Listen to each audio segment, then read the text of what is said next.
वेद वाक्य है कि यत्र पूजते नारी रमते तत्र देवता।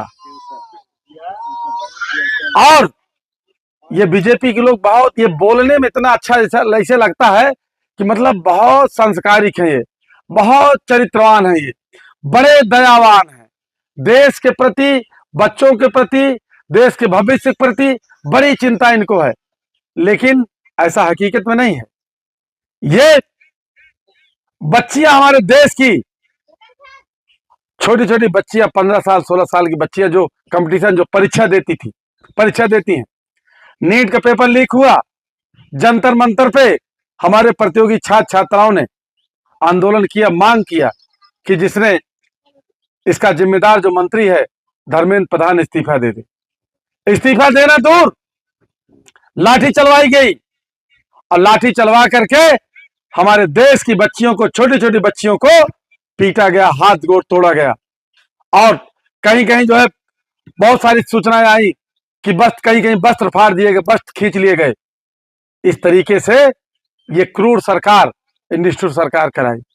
आप समझिए इसको।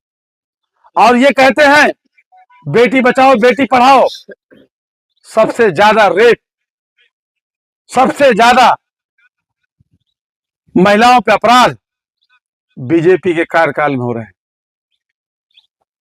ये इतना इनका, आप लोग समझिए बात को। और ये हमारे लोगों को वोट लिया, बार बार कहा इन्होंने कि आपने तो भगवान राम को पार कर दिया, हमको पार कर दो। लेकिन हमारे लोग, भोले भाले लोग, इन्होंने ये नहीं पूछा कि राम को जो हमने पार किया था, हमारे पुरखे ने पार किया था, उस समय उतराई नहीं दिया था आपने, वो उतराई आज दीजिए, हमको बराबरी पे लाइए। आज हम सबसे नीचे हालत में हैं, सबसे पिछड़ी हालत में है, सबसे गिरी हालत में है। हमारे लोग फिर उनको वोट दे दिए, पार कर दिए।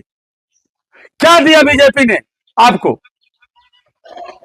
हाँ, वो नफरत आपको दिए, मुसलमानों से आपके प्रति नफरत पैदा किए, यादवों से नफरत पैदा किए, अन्य जातियों से नफरत पैदा किए।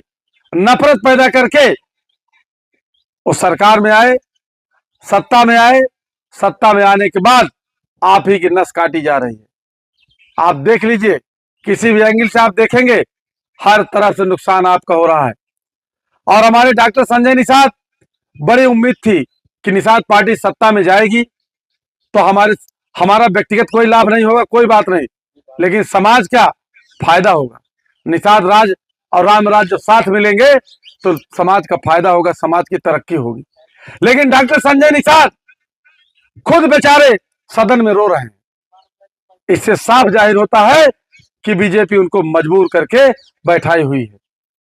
और डॉक्टर संजय निषाद, मैं आप ये भी बताना चाहता हूं, कोई एक भी काम डॉक्टर संजय निषाद निषादों के लिए नहीं करा पाए।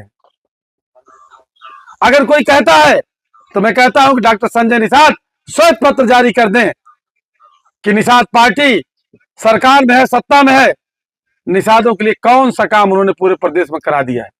और अगर नहीं करा दिए हैं, अगर निषाद पार्टी के रहते हुए सत्ता में अगर निषादों कोई काम नहीं हो रहा है, तो फिर इसका मतलब कि बीजेपी हमको मूर्ख बना दिया। और एक बात मैं बताऊंगा कि निषाद पार्टी को खड़ा करने में पूरे प्रदेश में हजारों लोगों ने, हमारे निषाद भाइयों ने आंदोलन किया, घर बार छोड़ा, कठवा मोड़ हो, कसरवल कांड हो, इस तरह के बड़े बड़े जो है आंदोलन किए गए।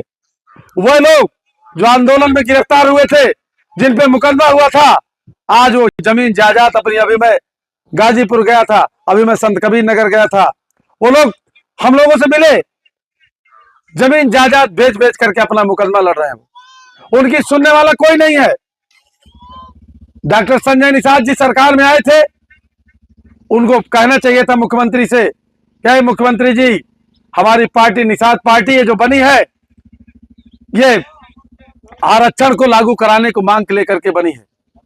आरक्षण के दिलाने के लिए पार्टी जो है जन्म हुआ है, तो हम सरकार में आएंगे आपके साथ, तो हमारा आरक्षण आपको लागू करना होगा। दूसरी चीज, जो आंदोलन हमारे लोगों ने किया है पार्टी को खड़ा करने में, जो मुकदमे हमारे लोगों ने झेला है, उनका सबका मुकदमा वापस लिया जाना चाहिए। ये चीज होना चाहिए था, लेकिन नहीं हुई।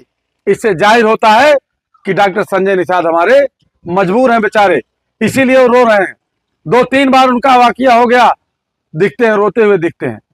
तो अब उम्मीद नहीं रह गई है। बीजेपी पूरी तरीके से नैतिकता इसका, भाई गठबंधन में थे, गठबंधन धर्म का पालन करना चाहिए था, निषाद पार्टी निषादों के हित में काम करना चाहिए था, लेकिन बीजेपी ने नहीं किया। इसलिए ये बात साफ जाहिर हो गई कि बीजेपी से आपको शोषण, अन्याय, अत्याचार के अलावा और कुछ भी नहीं मिलने वाला है।